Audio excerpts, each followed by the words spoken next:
He stopped returning calls. Not just yours, everyone's. You've seen this man. Maybe you are this man. Somewhere in his early 40s, he quietly disappeared. Not from the city, not from his job, but from people. From conversations that used to matter, from rooms he used to fill. And the most unsettling part isn't that he left. It's that he seems fine. Better than fine, actually. And nobody around him can figure out why. There's something happening inside men over 40 that almost no one is talking about, honestly. These are men who have spent years alone by choice. Men who stopped seeking women. Men who looked at the entire dynamic and made a quiet, permanent decision to step back. And by the end of this, you will understand exactly why. Not the surface version. The real version. The one that makes complete sense once someone finally says it out loud. But first, understand what this is not. This is not about depression. This is not about failure. And it is absolutely not what most people assume when they watch a man pull away from the world. What it actually is will change how you see these men entirely. Picture him. He's 44, maybe 48. He wakes before anyone else, makes coffee in the dark, and sits with it in complete silence. Not because he has nothing to say, but because silence has become the most honest thing in his life. His phone buzzes. He looks at it. He puts it face down. His sister hasn't heard from him in 6 weeks. His closest friend has started sending the kind of texts people send when they're genuinely unsure if something is wrong. Just checking in. He doesn't answer those either. And what would terrify you if you could see inside is that he is not avoiding them out of pain. He is avoiding them because for the first time in his adult life, he feels something close to peace. Here is the question nobody asks. What if the withdrawal isn't the problem? What if it's the solution to one? The story the culture tells about these men is that they are broken, failed, men who couldn't sustain connection. That is a convenient story because it keeps the problem inside the man and keeps everyone else off the hook. But if you actually sit with men who have done this, men who have spent years alone, men who consciously stop seeking women and stop performing for anyone's approval, a completely different picture emerges. The man who goes quiet at 43 was almost never like this before. For most of his adult life, he was the opposite. He showed up, he provided, he absorbed.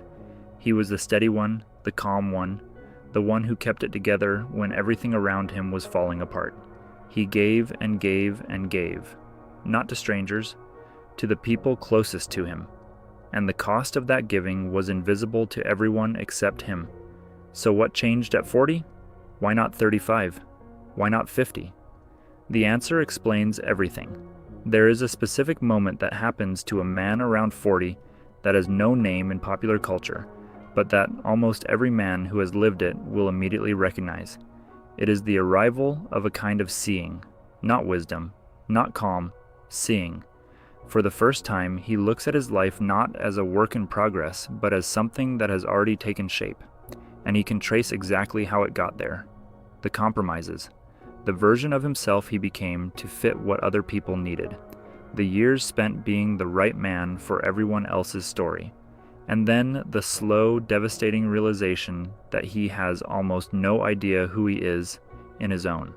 That moment lands differently for every man. For some it's quiet, for some it hits like a wall, but almost universally it is followed by the same question. How much longer am I going to do this? And for the first time in his life, he doesn't automatically answer forever. Now here is where it gets specific, because this is the part that explains why so many of these men stop seeking women entirely. Not temporarily, not while they heal, permanently or close to it. Men over 40 who have spent years alone start to see women differently, not with bitterness necessarily, but with a clarity that only comes after the noise settles. When a man has lived without the constant performance of attracting, impressing, and maintaining, he starts to see the dynamic for what it actually was. He sees how much of his energy was spent auditioning, how much of his identity was organized around being chosen, how much of his internal peace was held hostage to whether or not a woman approved of him on any given day. And once he sees that, he cannot unsee it. Men seeing women like this, through the lens of clarity rather than need, is one of the most significant and least discussed psychological shifts happening in this generation. These men are not angry. They are not damaged. They have simply done the math. And the math told them that the version of connection they were chasing was costing them something they are not willing to pay anymore. For decades, this man was the emotional infrastructure for everyone around him. He was the one who stayed calm when you escalated, the one who showed up anyway when he was exhausted, the one who absorbed, managed, smoothed over, and carried. Not because he was asked to, but because somewhere along the way, he learned that this was the price of being needed, and being needed was the closest thing to being valued that he knew. But there is a brutal tax on that kind of existence. Every time you are the shock absorber, something in you compresses. Every time you manage someone else's emotion instead of your own, a piece of your interior life gets quietly deferred. And those deferred pieces accumulate over years, over decades, until the man looks at himself and realizes he has been living as a function, not a person. The withdrawal is the first honest thing he has done in years. And here is what makes it permanent for so many of them. He tried the other way. He genuinely did. At some point in his 20s or 30s, this man made a real attempt at the kind of vulnerability he was told was the path to connection. He said what he was afraid of. He admitted what he needed. He let someone see the part of him that wasn't performing, and something went wrong.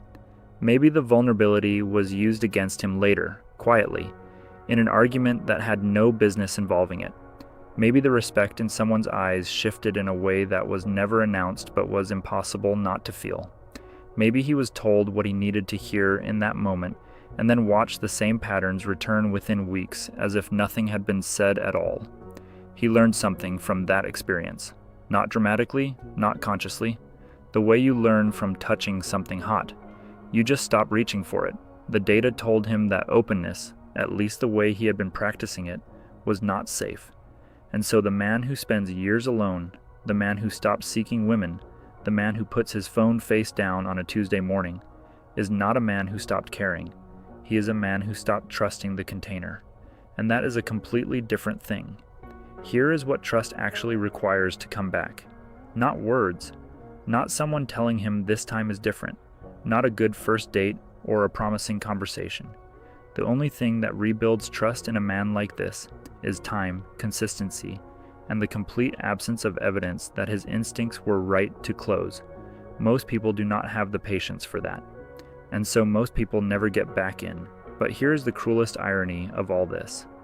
And I want you to sit with this carefully. While the people around him are convinced he must be suffering, while his family worries and his old friends speculate, he is in many cases finally at rest. The noise that used to live inside his life, the constant management of other people's expectations, the performance of being whoever the room needed him to be, the slow grinding anxiety of never quite being enough, that noise is gone. And in its place is something he has not felt since before his 20s. Quiet. Not empty quiet. Not the quiet of a man who has given up. The quiet of a man who has stopped pretending. Men who have spent years alone will tell you, if you can get them to speak honestly, that the loneliness they were warned about never quite arrived the way they expected. What arrived instead was space. Space they could fill with whatever they chose. A morning routine that belongs entirely to them. Work that doesn't have to compete with someone else's emotional weather. A home that feels exactly like them because no one else's preferences are layered over it. A body that gets stronger because the time and energy that used to go toward managing a difficult dynamic now goes toward the gym, toward sleep, toward actual recovery. These men stop seeking women not because they hate women, but because they found something they didn't expect to find on the other side of that decision.